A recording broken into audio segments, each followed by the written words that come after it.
یہ 10 محرم الحرام جمعہ کا دن ہے۔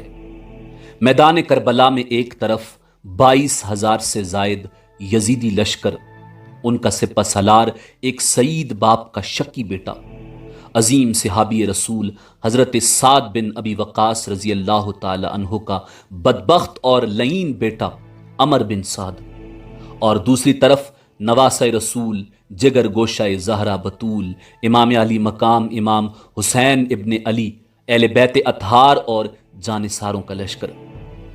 آج کربلا کی زمین کانپ رہی ہے اور امام صبر و رضا کا پیکر بن کر فوج یزید کے سامنے کھڑے ہیں۔ آپ نے خطبہ ارشاد فرمایا مگر ان ظالموں پر کوئی اثر نہ ہوا۔ صرف ایک خوش نصیب خطبہ حسینی کے بعد لشکر یزید کو چھوڑ کر امام علی مقام کے قدموں میں آ گرا، جس کا نام حر بن یزید الریاحی التمیمی تھا۔ میدان کربلا میں جنگ کی ابتدا ہو گئی۔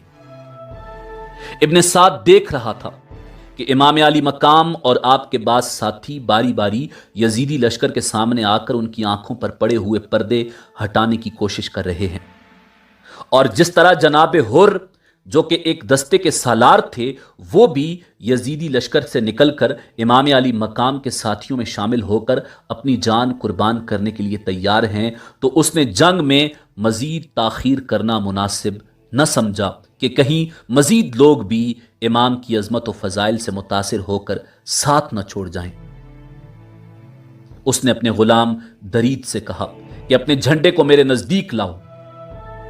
اس نے جب جھنڈا نزدیک کیا تو عمر بن سعد نے اپنی آستین چڑھائی، کمان میں تیر جوڑ کر امام حسین کے ساتھیوں کی طرف پھینکا، اور پھر ان کی فوج سے بآواز بلند کہا، تم سب لوگ گواہ رہنا کہ سب سے پہلا تیر میں نے ہی چلایا ہے۔ ابن سعد کی طرف سے پہلا تیر چلانا گویا اعلان جنگ اور جنگ کی ابتدا کرنا تھا۔ ابن سعد کی طرف سے پہلا تیر چلا کر اعلان کرنے سے اس کے سپاہیوں میں جوش و خروش پیدا ہو گیا اور انہوں نے بھی تیر برسانا شروع کر دیے۔ اس طرح گویا جنگ کا آغاز ہو گیا۔ پھر عربوں کے رواج کے مطابق دونوں طرف سے جنگجو ایک ایک کر کے ایک دوسرے کے مقابلے پر آئے اور اپنی بہادری کے جوہر دکھائے۔ اب جنگ باقاعدہ شروع ہو چکی ہے۔ یہ میدان کربلا کا خونی منظر ہے۔ یزید ابن معاویہ کی فوج سے تیروں کی بارش ہو رہی ہے۔ امام حسین کے ساتھی ڈھالیں بن کر آپ کو گھیرے میں لیے ہوئے ہیں۔ قوم اشکیا سے ابن زیاد کے 2 غلام یسار اور سالم میدان میں آتے ہیں۔ امام کی طرف سے عبداللہ بن عمیر نکلے۔ ابن زیاد کے 2 غلاموں نے کہا، ہم نہیں جانتے کہ تم کون ہو، واپس جاؤ اور ہمارے مقابلے میں زہیر بن قیون یا حبیب بن مظاہر کو بھیجو۔ جناب عبداللہ بن عمیر رضی اللہ تعالی عنہ غضبناک ہو گئے، غصے سے یسار کو مخاطب کیا، او بدکار عورت کے بیٹے، تم مجھے نہیں جانتے؟ تو میرے ساتھ لڑنا اپنی توہین سمجھتا ہے؟ میں حسین کا سپاہی عبداللہ بن عمیر ہوں۔ پہلے مجھ سے لڑ لو، پھر بڑے بڑے بہادروں کو بھی بلا لینا۔ یہ کہا اور تلوار چلا دی۔ تلوار بجلی کی طرح چمکی اور اس کے سنبھلنے سے پہلے ہی اس کا کام تمام کر دیا۔ سالم نے ساتھی کا حشر دیکھا تو نیزہ تان کر وار کر دیا۔ عبداللہ بن عمیر نے ڈھال پر روکا، دونوں طرف سے وار ہوتے رہے، آخر سالم بھی واصل جہنم ہو گیا۔ یزیدی لشکر کا پورا دستہ پہنچ گیا۔ حسین کا اکیلا سپاہی عبداللہ بن عمیر تیغ و سنا کے جوہر دکھا رہا ہے۔ عبداللہ کی بیوی ام وہب بھی ساتھ تھی۔ شوہر کو گھرے ہوئے دیکھا تو بے قرار ہو گئی، لکڑی کی لاٹھی اٹھائی اور میدان کی طرف دوڑی۔ عبداللہ نے لڑتے لڑتے اسے دیکھا تو زور سے چلائے، اے ام وہب، واپس چلی جاؤ، یہ عورتوں کی لڑائی نہیں ہے۔ لیکن وہ نہ رکی۔ امام علی مقام امام حسین ابن علی نے آواز دی، اے ام وہب رک جاؤ۔ ام وہب رک گئی۔ آپ نے فرمایا، اللہ تجھ پر رحمت کرے، جہاد عورتوں پر فرض نہیں ہے، واپس پلٹ جاؤ۔ عبداللہ بن عمیر دشمنوں میں پوری طرح گھر چکا تھا۔ تلواروں کی باڑ آ رہی تھی اور یوں ریگزار کربلا کا پہلا شہید دادے شجاعت دیتے ہوئے جام شہادت نوش کر گیا۔ اِنَّ لِلَّهِ وَإِنَّ إِلَيْهِ راجعون۔ آپ کی بیوی ام وہب بھی میدان کربلا میں شہید ہو گئی۔ بعض روایات کے مطابق جناب حر بن یزید الریاحی میدان کربلا کے پہلے شہید ہیں، اور بعض روایات کے مطابق جناب عبداللہ بن عمیر رضی اللہ تعالی عنہ میدان کربلا کے پہلے شہید ہیں۔ عبداللہ بن عمیر کو شہید کر دینے کے بعد ابن زیاد کے بائیں بازو کے چند دستے حملہ آور ہوئے تو امام علی مقام کے ساتھی زمین پر گھٹنے ٹیک کر کھڑے ہو گئے اور نیزے اٹھا لیے۔ نیزوں کی انیاں سیدھی دشمن کے گھوڑوں کی گردنوں تک پہنچ جاتی تھیں۔ کئی ایک گھوڑے زخمی ہو گئے اور فوج اشکیا آگے بڑھنے کے بجائے واپس لوٹ گئی، اور پھر ایک کا مقابلہ ایک سے شروع ہو گیا۔ امام علی مقام کا ایک ایک سپاہی اجازت طلب کر کے میدان میں جا رہا ہے اور اپنی شجاعت کے جوہر دکھا رہا ہے۔ جابری خاندان کے دو نوجوان امام علی مقام کی خدمت میں حاضر ہوئے۔ ان کی آنکھوں میں آنسو جاری تھے۔ امام نے فرمایا، ابن اخی کیوں روتے ہو؟ ابھی چند لمحوں بعد تم بھی چشمہ کوثر پر پہنچ جاؤ گے۔ انہوں نے روتے ہوئے ہی جواب دیا، یا امام، ہم اپنے لیے نہیں روتے، ہمیں تو آپ کی مصیبت پر رونا آتا ہے۔ ہمیں تو اس بات پر رونا آتا ہے کہ دشمن نے آپ کو چاروں طرف سے گھیر رکھا ہے، مگر ہم آپ کے کسی کام نہیں آ سکتے۔ کاش ہماری ہزاروں جانیں ہوتی اور ہم بار بار آپ پر قربان ہوتے رہتے، اس طرح شاید ان خون خاروں کا کلیجہ ٹھنڈا ہو جاتا اور یا امام آپ بچ جاتے۔ امام علی مقام نے فرمایا، میرے بیٹو، اللہ تعالیٰ تمہیں اس نیک جذبے کی جزا عطا فرمائے۔ ہم سب ایک ہی مقام پر جمع ہونے والے ہیں، اور یہ مشیت الہیہ ہے جس کو ہر حالت میں تسلیم کرنا ہی پڑتا ہے۔ پھر انہوں نے میدان میں جانے کی اجازت مانگی۔ امام علی مقام نے خدا حافظ فرما کر اجازت فرما دی۔ دونوں نوجوان میدان میں آئے، ایک ایک کو بلاتے رہے اور قتل کرتے رہے۔ دشمن نے بہادروں کی تلوار کے جوہر دیکھے تو پورا دستہ بھیج کر گھیرے میں لے لیا۔ حسینی سپاہیوں نے پوری جواں مردی سے سپاہیوں کے پورے دستے سے مقابلہ کیا۔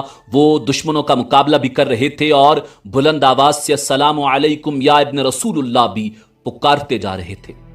بالآخر جسموں پر تیروں اور تلواروں کے کئی زخم کھانے کے بعد جام شہادت نوش کر گئے۔ ان للہ و انا الیہ راجعون۔ ان کے بعد حضرت حنظلہ ابن اسد امام علی مقام سے اجازت طلب کر کے میدان جنگ میں آ گئے۔ میدان جنگ میں گھوڑا پھیرتے ہوئے قوم اشکیا کو مخاطب کرتے ہوئے فرمایا، میں ڈرتا ہوں کہ تم پر قوم عاد و سمود کی طرح عذاب نہ مسلط کیا جائے۔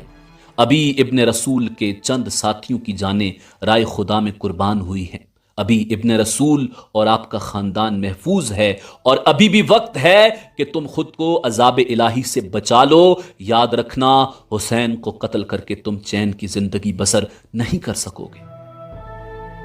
جناب حنظلہ ابھی گفتگو کر ہی رہے تھے کہ ان کے گرد کئی تیر سنسناتے ہوئے آ کر گرے، اور ساتھ ہی آواز آئی کہ تقریر ختم کرو۔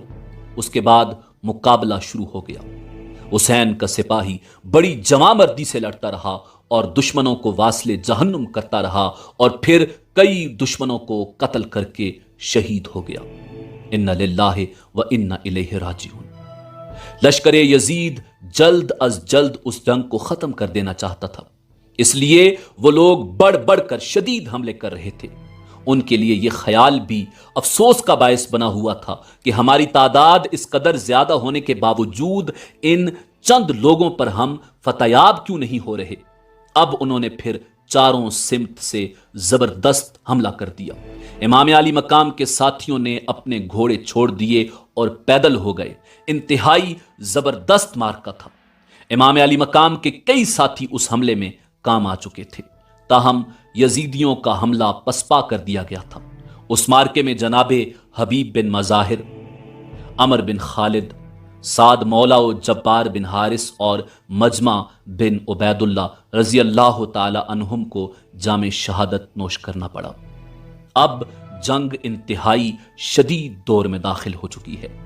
امام علی مقام کے بیشتر ساتھی جام شہادت نوش کر چکے ہیں، جن میں پسران عقیل اور حضرت مسلم بن عقیل کے دو صاحبزادے بھی شامل ہیں۔ دوپہر بھی قریب آتی جا رہی ہے اور جنگ بھی شدید ہوتی جا رہی ہے۔ میدان کربلا میں ہر طرف